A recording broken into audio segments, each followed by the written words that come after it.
এখন জায়গাটাতে বসে আছি।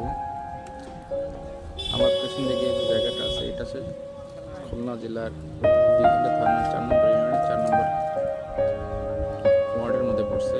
আমার পিছনে 4 নম্বর ইউনিয়নের যে কাউন্সিল অফিস এটা আছে, ইউনিয়ন পরিষদ অফিস। তো আমার সামনের দিকে যেখানে সূর্য প্রায় অস্ত যাচ্ছে দেখা যায়, এর বাঁ দিকটাতে দৌলতপুর আর ডান দিকটাতে সেনহাটি। এখানে শিবপুর দেখা যাচ্ছে,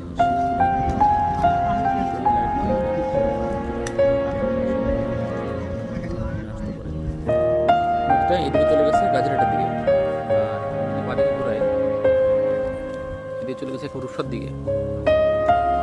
এখানে একটা ম্যাপ আছে, এখানে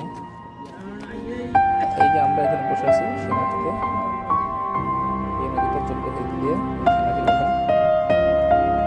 দিঘিলা থানা আছে এখানে, এই যে দিঘিলা থানা এখানে। আর এই নদীটা এদিক দিয়ে বের হয়ে চলে গেছে একেবারে খুলনা শহর এর পশ্চিমে রেখে একেবারে যে রূপসা হয়ে বের হয়ে গেল। এই যে কাঞ্চনানী ব্রিজ আছে এখানে, এই ব্রিজটা একদম চলে গেল সাগরের দিকে।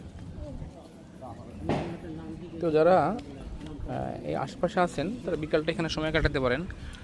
একটা দারুণ পরিবেশ, এখানে আসলে আপনাদের মন ভালো লাগবে। বা বাড়িতে যারা আমাদের মা বোনেরা আছে চাইলে পর্দা করে এখানে সেটা বুঝতে পারবেন। এখানে অতটা হ্যাসেল নাই, এখানে তেমন একটা ক্রাউড নেই।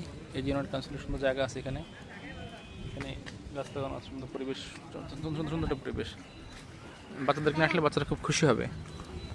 আর এই দিকটার মধ্যে একেবারে ঠিক একটা চর আছে এখানে, এটা হচ্ছে আমাদের যে একটা আইসক্রিম ফ্যাক্টরি আছে এখানে, বেবি সুপার আইসক্রিম ফ্যাক্টরি 2 নম্বর গেট সামনেই।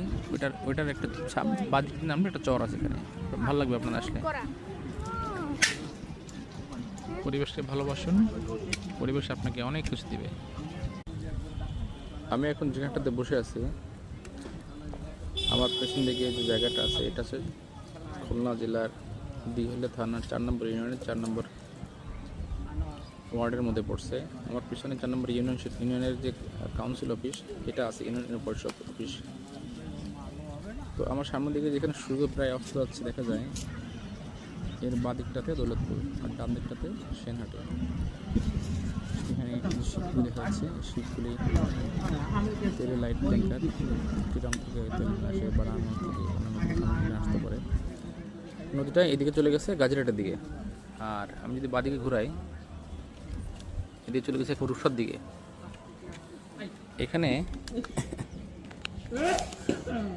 একটা ম্যাপ আছে এখানে, এই যে আমরা